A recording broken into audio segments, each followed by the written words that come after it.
there is a copper block. This copper block is dropped in a lake. Initial temperature of the copper block was 500 Kelvin and the lake is at a temperature of 300 Kelvin.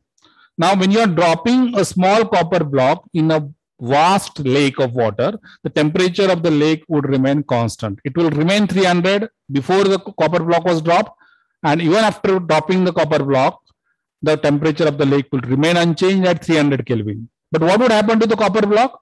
The temperature of the copper block was 500 Kelvin. When you drop it into the lake, gradually the copper block would come down from 500 to 400, 400 to finally 300, and it will settle at 300. So the equilibrium temperature of the copper block would remain 300. Okay, the equilibrium temperature of the lake would remain 300. Right. So the copper block would experience a drop in temperature as a result of heat transfer, and because there is a heat lost by the copper block, the entropy of the copper block would decrease, because along with the heat flows away the entropy. So the entropy would flow out of the copper block, the entropy of the copper block is going to decrease. The heat would be gained by the sink, which is the lake, and because the heat is gained by the lake, the entropy of the lake would increase in spite of the fact that its temperature remains constant. Okay, in spite of the fact that its temperature remains constant, the entropy of the lake would increase. And all in all, because the process is irreversible, and why is the process irreversible? Because there is a finite temperature difference. 500 Kelvin and 300 Kelvin. Look at the temperature difference. That is 200 Kelvin. Because the temperature difference is finite temperature difference, it is an irreversible heat transfer. It is an irreversible heat transfer. So the entropy of the universe is going to increase. Okay. Now, by how much will it increase?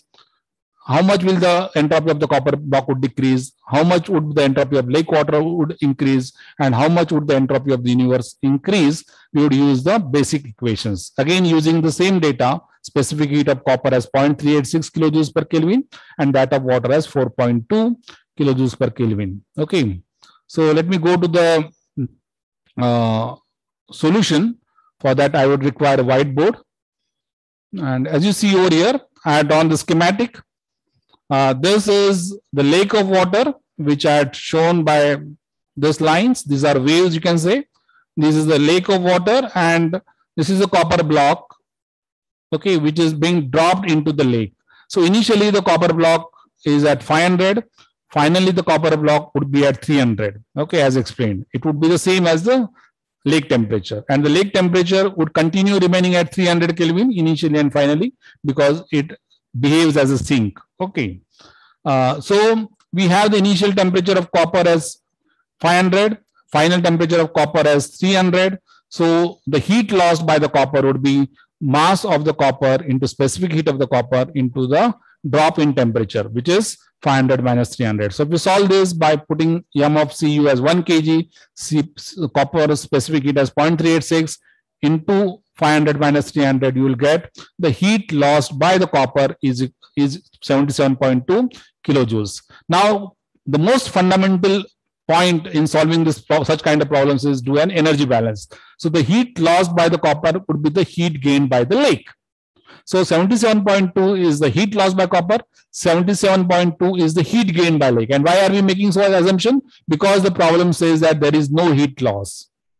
So there is no heat loss outside. Okay, so whatever is the heat which is given by the copper goes into the lake straight away.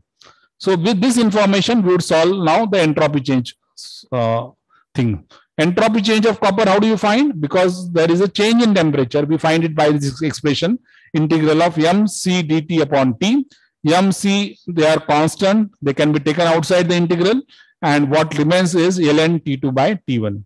So T2 is the final temperature of copper, which I said was 300 Kelvin, same as the sink temperature. And the initial temperature was 500 Kelvin. So T2 by T1, 300 by 500. If you solve this integral, you'll get it as minus 0.197 kilojoules per Kelvin. And why it is minus? Because the entropy of the copper has decreased. And why it has decreased? Because it is losing the heat. Now, the entropy of the lake would increase because it is gaining the heat.